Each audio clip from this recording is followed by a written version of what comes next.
તો આ તરફ સૌરાષ્ટ્ર યુનિવર્સિટીના અર્થશાસ્ત્ર ભવનના જે પ્રોફેસર છે તે વિવાદમાં આવ્યા છે।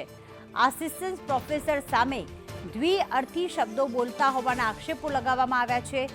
સાથે જ ચોક્કસ જ્ઞાતિને માર્ક આપવાની વાતો કરતા હોવાનો પણ આરોપ લાગ્યો છે। વિદ્યાર્થીનીઓની આસિસ્ટન્ટ પ્રોફેસર સામે સીએમઓ સુધી ફરિયાદના આધારે મહિલા આયોગે તપાસના આદેશ આપ્યા। મયુર સોની અમારી સાથે જોડાઈ ગયા છે। મયુર, કેટલા સમયથી આ વિદ્યાર્થીઓને ફરિયાદ છે કે આ પ્રકારે દ્વિઅર્થી શબ્દો બોલે છે, અમુક જ્ઞાતિના વિદ્યાર્થીઓને માર્ક્સ આપવાની વાત કરે છે, ફરિયાદમાં કઈ બાબતનો ઉલ્લેખ છે?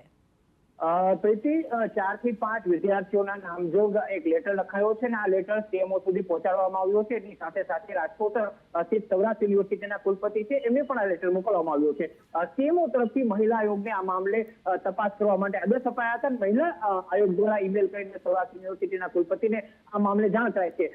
સૌરાષ્ટ્ર યુનિવર્સિટીનું કહેવું છે કે આ પ્રકારે ઈમેલ આવ્યો છે, પરંતુ તપાસ આંતરિક થયા બાદ અને જો ખરેખર વિદ્યાર્થીનીઓ નામજોગ ફરિયાદ કરશે તો આ મામલે આગળની કાર્યવાહી થઈ શકે છે। પરંતુ ગંભીર બાબત એ છે કે દર વર્ષે કોઈને કોઈ ભવનના જે પ્રોફેસર અથવા તો ભવનના વડા હોય છે તેની સામે આ પ્રકારની ફરિયાદો થતી હોય છે। એટલે આ મામલે કુલપતિ છે તેમને પ્રાથમિક તપાસના આદેશ આપ્યા છે। 1 કે 2 દિવસની અંદર રિપોર્ટ આવશે કે ખરેખર આ ફરિયાદની અંદર તથ્ય છે કે કેમ। પ્રાથમિક રૂપથી કુલપતિ પણ કહ્યું છે કે આ મામલો ગંભીર છે, એટલે યુનિવર્સિટી છે તે કોઈ ચૂક રાખવા નથી માંગતી। આભાર મયુર તમામ વિગતો માટે।